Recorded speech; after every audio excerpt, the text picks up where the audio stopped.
অতীতের সকল আন্দোলন সংগ্রামের স্বৈরাচার বিরোধী ফ্যাসিস্ট বিরোধী আন্দোলনের অন্যতম প্রধান বাংলাদেশ জামাত ইসলামীর সংগ্রামী সেক্রেটারি জেনারেল, বারবার কারা নির্যাতিত জননেতা সাবেক এমপি অধ্যাপক মিয়া গোলাম পরোয়ার এখন বক্তব্য রাখছেন অধ্যাপক মিয়া গোলাম পরোয়ার।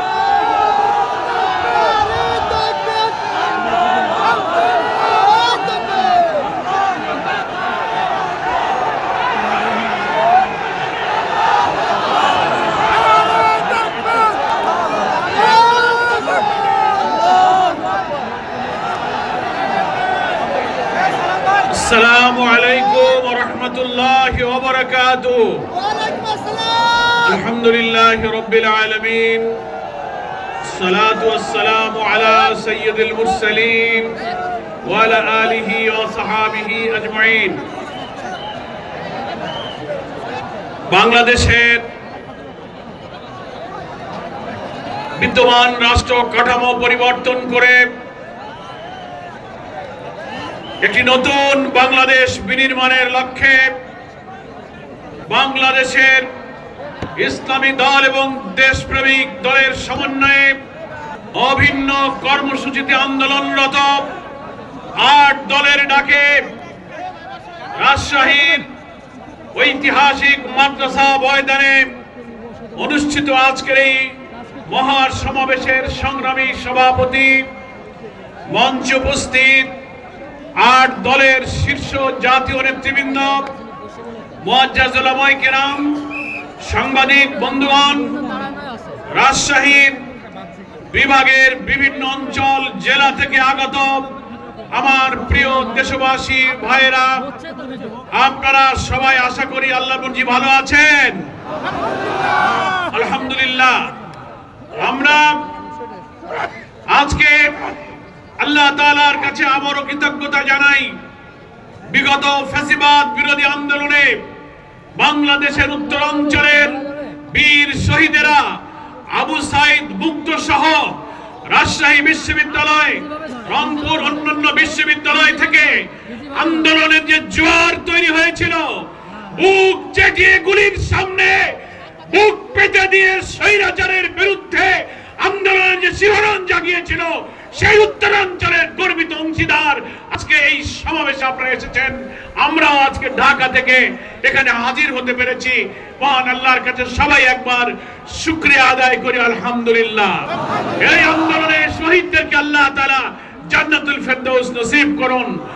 যারা হাজার হাজার আহত হয়েছে, ক্ষত বিক্ষত রক্তাক্ত ক্ষতচিহ্ন নিয়ে চোখের পানি ফেলছে, মহান আল্লাহ তাআলা তাদেরকে সুস্থতা দান করে এই বিজয়ের যে স্বপ্ন পূরণের জন্য নতুন বাংলাদেশ নির্মাণে ভূমিকা রাখার তৌফিক দান করুন, আল্লাহুম্মা আমিন। প্রিয় ভাইরা আমার, আজকে ৮ দলীয় জোটের উদ্যোগে বা ৮ দলের উদ্যোগে আজকের এই মহাসমাবেশ, নিশ্চয়ই আপনারা একমত হবেন, বাংলাদেশের বর্তমান রাজনীতিতে অন্তর্বর্তীকালীন সরকারের দায়িত্বে একটি নির্বাচন নিরপেক্ষ অবাধ সুষ্ঠু করার লক্ষ্যে আমাদের যে অভিযাত্রা, সেই প্রেক্ষাপটে ৮ দলের অভিন্ন ৫ দফা কর্মসূচিতে রাজপথে এগিয়ে চলা বাংলাদেশের 18 কোটি মানুষের জন্য একটি নতুন জাগরণ তৈরি করেছে।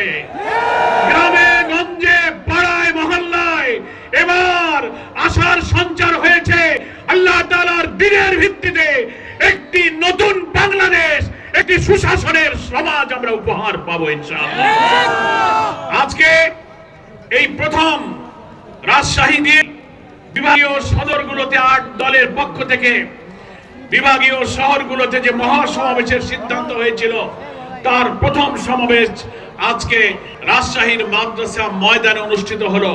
এই দিক থেকে রাজশাহী উত্তর জনপদের এই লক্ষ লক্ষ জনতা আগামী দিনে নতুন বাংলাদেশ গড়ার একটি ঐতিহাসিক আন্দোলনের অংশীদার হয়ে থাকলেন।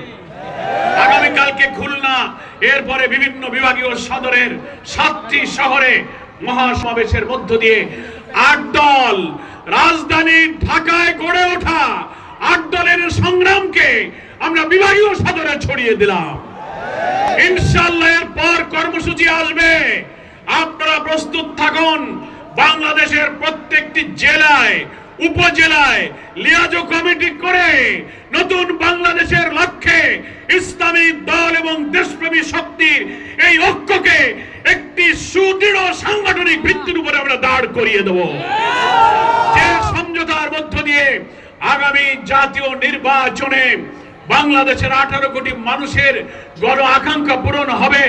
ফ্যাসিবাদ যেমন বিদায় নিয়েছে, তেমনি এবারের সংগ্রাম দুর্নীতিবাদ, চাঁদাবাজ, লুটপাটকারী, সন্ত্রাসী, ইসলাম বিরোধী শক্তির বিরুদ্ধে সংগ্রাম। আমরা সেই জোটকে সম্প্রসারণ করছি। আমাদের এই জোট সম্প্রসারের মধ্য দিয়ে নতুন বার্তা হলো জাগরণের বার্তা। সেই জাগরণ হলো আমরা স্বাধীনতার 54 বছরে 3টি দলকে দেশ শাসন করতে দেখেছি। সামরিক শাসন প্রায় 8-9 বছর, আর রাজনৈতিক দলগুলো বাকি সময় মিলে 54 বছর দেশ শাসন করেছেন।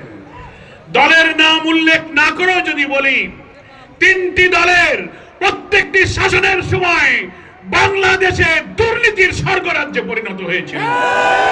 তারা সন্ত্রাস করেছে, লুটপাট করেছে, চাঁদাবাজি করেছে, ভিন্ন মতকে দমন করেছে, আলেম ওলামা, পীর মাশায়েখ